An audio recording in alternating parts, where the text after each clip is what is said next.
अम्मा जी, भूखे पेट मुझे नींद नहीं आती।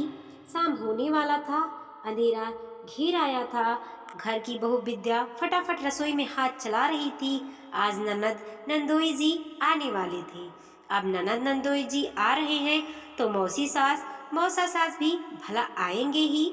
वैसे भी अम्मा जी अपने मायके वालों को हर छोटे से छोटे काम में जरूर बुलाती हैं।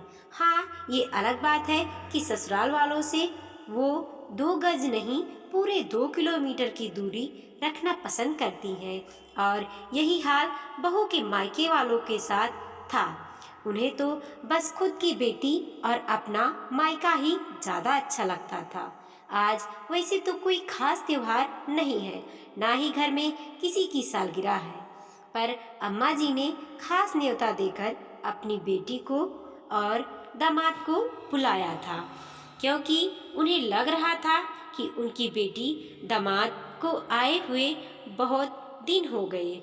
हाँ, ये अलग बात है कि अभी 10 दिन पहले ही तो आकर गई थी। और वैसे भी कौन सा अम्मा जी ने काम करना था। घर में बहू आने के बाद तो सास वैसे ही रिटायरमेंट ले लेती हैं। हाँ, पर ऑर्डर देना नहीं भूलती। तो इस कड़ाके की ठंड के अंदर अपनी बहू को लगा दिया काम पर।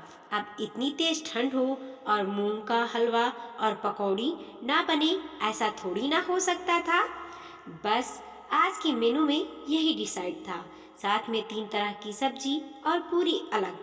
घर के 7 सदस्य के अलावा मेहमानों को मिलाकर 13 लोग का खाना बनना था। इसीलिए विद्या लगी हुई थी काम पर। मेहमानों के आने के पहले ज्यादा से ज्यादा काम कर लेना चाहती थी, क्योंकि मेहमानों के आने के बाद चाय पानी पकौड़े का काम भी विद्या को ही करना था। मदद कराने भी कोई रसोई में नहीं आता था। जैसे तैसे सब्जियां और हलवा तैयार करके रखा ही था कि इतने में मेहमान आ गए। फटाफट गैस पर चाय का पानी चढ़ाया और ग्लास में पानी डालकर ट्रे में सजाकर मेहमानों के पास ले गई। पानी देखते ही ननद बोली, भाभी, आपको इतना भी नहीं पता? बाहर कड़ाके की ठंड है, पानी कौन पिएगा? आप तो फटाफट चाय ले आओ। अपनी बेटी की बात सुनकर अम्मा जी बोली, अरे, इतना तो सहूर तो खुद को ही होना चाहिए, पर इसे क्या पता कि आज बाहर कड़ाके की ठंड है। ये तो रसोई में आराम से काम कर रही है, इसे तो गर्माहट मिल ही रही है। हालत तो ठंड में हमारी खराब हो रही है। सुनकर एक बार तो विद्या को लगा कि जवाब दे दे कि अभी 10 दिन पहले भी तो ठंड थी, तब वो सीधा चाय लेकर ही आई थी। तो यही ननद थी जो उस दिन भी उसे सहूर सिखा रही थी। और यहाँ अम्मा जी कितनी बड़ी गलतफहमी में है कि कड़ाके की ठंड में भी बहू को गर्माहट में काम कर रही है। अरे, यहाँ पानी में हाथ देने में सबकी हालत खराब हो जाती है। यहाँ रसोई में काम करते करते कितने ढेरों सारे बर्तन निकलते हैं, कितनी बार सब्जियां धोनी पड़ती हैं। क्या उन सब के लिए गीजर लगा रखा है? खैर, अपनी बात को अपने मन में ही रखकर विद्या वापस रसोई में आई। फटाफट चाय बनाकर सबको चाय पकड़ा आई और रसोई में आकर फटाफट बड़े चूल्हे पर बड़ी कढ़ाई तेल भरकर चढ़ा दी। फटाफट पूड़ी और पकौड़ी तलने लगी। पहले पुरुषों और बच्चों को बिठाया गया। अम्मा जी, मौसी जी और ननद मनुहार कर करके उन्हें खिलाने लगी। मनुहार के नाम पर जबरदस्ती थाली में एक्स्ट्रा खाना डाले जा रही थी। जब पुरुष और बच्चे खाना खाकर उठे तो थाली में काफी कुछ जूठन पड़ा हुआ था। उसके बाद बैठी महिलाएं, लेकिन उन महिलाओं में घर की बहू का नाम नहीं था। अम्मा जी बड़ी मनुहर कर करके अपनी बेटी और बहन और भांजी को खाना परोस रही थी। और फिर वही हुआ, इनकी थाली में भी जूठन पड़ा हुआ था। मौसा जी अपने परिवार के साथ खाना खाकर रवाना हो गए, पर ननद और नंदोई अभी भी वहीं थे। अभी विद्या का खाना बाकी था। इतने में अम्मा जी ने विद्या को आवाज लगाई, अरे बहू, थोड़ा खाना अपनी ननद के लिए भी बांध देना। कहाँ सास ससुर और देवर के लिए जाकर खाना बनाएगी।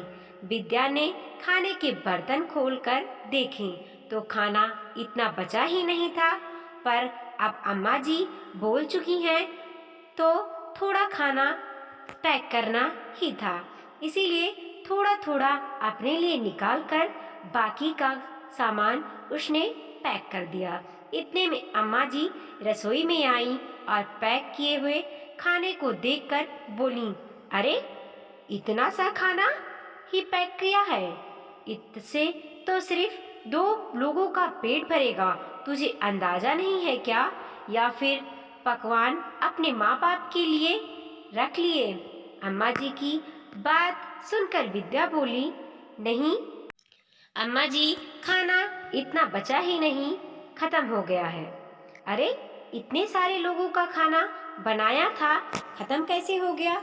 मेरे हाथों से तो कभी खत्म नहीं होता था। इतने में अम्मा की नज़र उस थाली पर पड़ी जिसमें विद्या ने अपने लिए थोड़ा थोड़ा खाना निकाल कर रखा था। उसे देखते ही अम्मा जी के माथे पर सिलवटें आ गईं और विद्या को डांटती हुई बोली, अलग से खाना क्यों निकाल कर रखा है? अम्मा जी, मैंने अभी तक खाना नहीं खाया है तो मैंने अपने लिए निकाल कर रख दिया है और बाकी का पैक कर दिया। तेरे बाप के घर से लाई थी जो खाना निकाल कर अलग रख दिया। अरे घर की बहू वो होती है जो अपने ससुराल वालों की इज्जत के लिए कुछ भी कर जाए। एक दिन दूध पीकर नहीं सो सकती थी, चुपचाप से खाना पैक कर दे। मैं बाहर बोल चुकी हूँ, अब तो ये खाना बिटिया के घर ही जाएगा। अम्मा जी की बात सुनकर विद्या हैरानी से अम्मा जी को देख रही थी। कोई औरत इतनी निठुर कैसे हो सकती है? बेटी ससुराल जाकर खाना ना बनाए, उसे परेशानी ना हो, पर बहू की भूख से इन लोगों को कोई लेना देना नहीं था। विद्या देखती ही रह गई और अम्मा जी ने वो थाली भी साफ करके पैक करके दे दी। जब तक विद्या पूरी तरह से होश में आती तब तक ननद रानी खाना ले जाकर चुकी थी, पर विद्या उन लोगों में से नहीं थी जो चुपचाप रह जाए। बस उसने इस तरह के व्यवहार की उम्मीद नहीं की थी। घर के बाकी सदस्यों को तो पता भी नहीं था कि खाना खत्म हो चुका है। अम्मा जी तो थकावट का बहाना कर अपने कमरे में जाकर आराम करने लगी। अभी सबने सोने की तैयारी कर ही थी कि इतने में डोरबेल बजी। सब हैरान रह गए कि इस समय कौन आया होगा। खुद बाऊजी ने जाकर दरवाजा खोला तो सामने एक लड़का खड़ा था। उसने बाऊजी से कहा, मैं डिलीवरी बॉय हूँ, आपके घर से खाने का ऑर्डर था। उसकी बात सुनकर बाबूजी बोले, अरे तुम्हें कोई गलतफहमी हुई है बेटा, हमारे घर से तो कोई ऑर्डर नहीं किया गया है। इतने में पीछे से विद्या आ गई और बोली, नहीं नहीं बाऊजी, मैंने ऑर्डर किया था, और डिलीवरी बॉय को पैसे देकर अपना पार्सल लेकर कमरे की तरफ जाने लगी। तब तक घर के बाकी सदस्य भी बाहर निकल आए।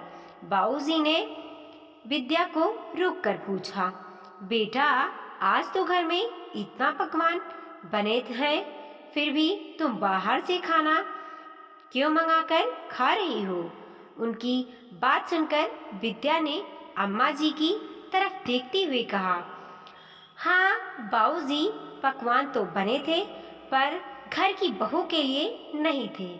चाहे खाना मनोहर के नाम पर कूड़े में फेंक दिया गया हो, पर बहू के लिए थोड़ा सा खाना छोड़ना भी किसी ने ठीक नहीं समझा। अपनी इज्जत के नाम पर बहू को दूध पीकर सोने के लिए कहा जा रहा है, पर मैं समझौते करने वालों में से तो हूँ नहीं। मुझे भूखे पेट नींद नहीं आती और दूध से मेरी भूख नहीं मिटती।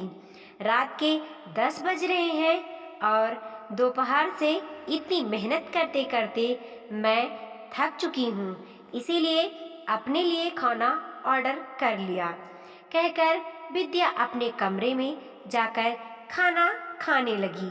पीछे से बाऊजी अम्मा जी को लताड़ रहे थे। आज के बाद मेहमान बुलाने से पहले सोच लेना, मनोहर और बर्बादी का फर्क नहीं पता तुम्हें। खाना पेट भरने के लिए है, फेंकने के लिए नहीं है। कितना खाना तुमने मनोहर के नाम पर बर्बाद कर दिया, ऊपर से बेटी को ससुराल जाकर खाना ना बनाना पड़े, इसीलिए बहू के हिस्से का खाना भी उसके लिए पैक कर दिया। अपनी बेटी के लिए खाना पैक करना जरूरी था क्या? जो खाना बना रही है उसके लिए ही खाना नहीं बचा। खबरदार, आज के बाद मैंने सुना कि बहू के लिए घर में खाना ही नहीं बचा। बाऊजी के गुस्से के आगे अम्मा जी कुछ बोल ही नहीं पाई। वो दिन था और आज का दिन है। जब भी घर में मेहमान आते तो खुद बाऊजी रसोई में आकर जरूर चेक करते कि बहू के लिए खाना बचा है या नहीं। साथ ही साथ मनोहर के नाम पर खाना कूड़े में ना फेंकने देते। वीडियो को लाइक कीजिए, कमेंट कीजिए और अपने दोस्तों के साथ जरूर शेयर कीजिए। चैनल पे नए हैं तो प्लीज़ सब्सक्राइब कीजिए और देखते रहिए मोटिवेशनल स्टोरी।